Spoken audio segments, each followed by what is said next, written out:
Robert Patillo is an attorney and an activist, and he joins us tonight. Robert, thank you for coming on.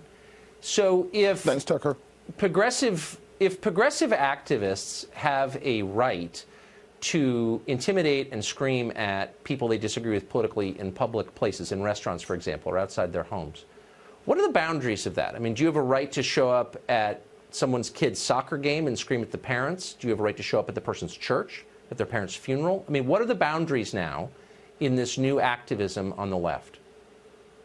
Well, Tucker, one thing that I think is important, you started off this segment by talking about the First Amendment rights and freedom of speech. What Maxine Waters said to her supporters was to exercise your freedom of speech. If you see somebody who is in power, confront them, speak to them about the issues. We're in a swamp territory in D.C. right now where individuals only listen to lobbyists and to special interest groups. If the only time you get to speak to elected officials is when they're in public, then by all means, don't commit violence, don't commit anything that will harm the individual, but let them know how you feel. People have the right to exercise their First Amendment rights. And I'm actually, it's a little stunning for me to take a lecture about the First Amendment from anyone on the left who've been working overtime for the past couple of years to curtail our First Amendment rights, who invented this fake category of hate speech, et cetera. But leaving that aside, this is not a debate about anyone's right to speak. It's a debate about whether it's appropriate to scream at people in public and to force them out of, for example, restaurants. This is not an attempt to win them over or to show them another side of the issue. It's an effort to intimidate them. You can't read it any other way. You're not telling me they were trying to inform Sarah Huckabee Sanders. They were punishing her.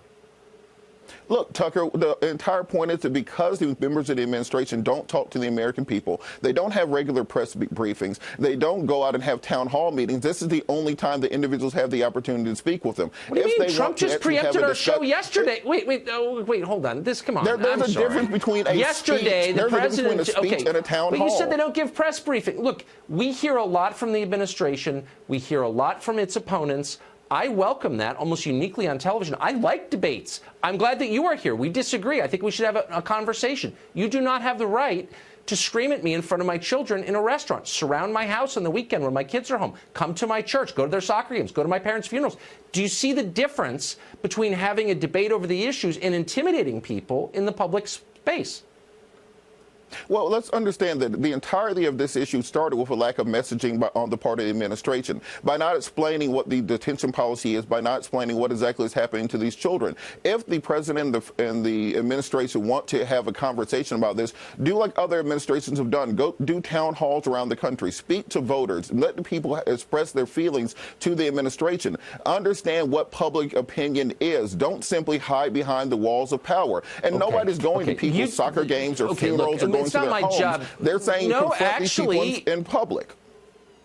Well, those are public spaces, and I guess the point I'm making is once you start describing people you disagree with politically as Nazis, as the worst category of almost non-human beings, you are almost by definition encouraging, first of all, you're closing out any possibility of agreement or compromise, and you're basically saying, hurt them. I mean, what do you do to, honestly, I'm being sincere with you, what do you do to a Nazi? If you really thought Nazis were taking over the country, you know what I would do? I would consider force. I don't want to be governed by Nazis. So that's why we don't talk that way, because it, by its definition, encourages violence, right? But no, Tucker, let's understand that during the Obama administration, he was accused of being everything from a Muslim sleeper cell to not an American citizen. This is what happens. Joe Walsh yelled out, "You lie," during a presidential address. The discourse that we have in this nation has become caustic. Somebody has to fix the issue. But right now, when you have an administration that refuses to speak to the American people, it's difficult to get in there. Okay. Again, it's not my job to flack for the White House.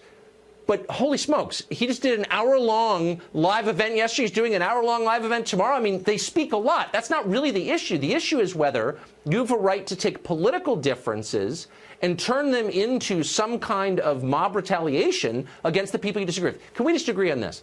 Maybe the left should stop calling people Nazis. Maybe that's too far. Maybe that is setting the table for something awful. Can we agree on that? Or is it okay to liken people to Adolf Hitler? I mean, for real. Look, Tucker, we can agree on that, but can also the right not support the Charlottesville actual Nazis who are walking around with swastikas? That's what FOMET says. You have to condemn those Nazis. I've never met anybody who would support it. Okay, look, I've never met anybody. We had the many-sided conversations. Okay, but it's one thing to say of someone who is espousing, I guess, Nazi views, you're a Nazi. But to say about someone who disagrees with you on immigration policy, you're a Nazi, what you're saying is, I don't need to win you over, debate you. What I need to do is destroy you. And that's what the left is saying, isn't it? I think what happens is when you do not condemn, we do not condemn people like David Duke, when you do not condemn the neo-Nazis in Charlottesville, then you get your issues conflated with them. Well, as I said, there's a difference between doing an hour-long speech to people and having a town hall where you speak with people and get their input, get their side of the conversation, and present public policy that helps all people. Yeah, okay. Robert, thank you.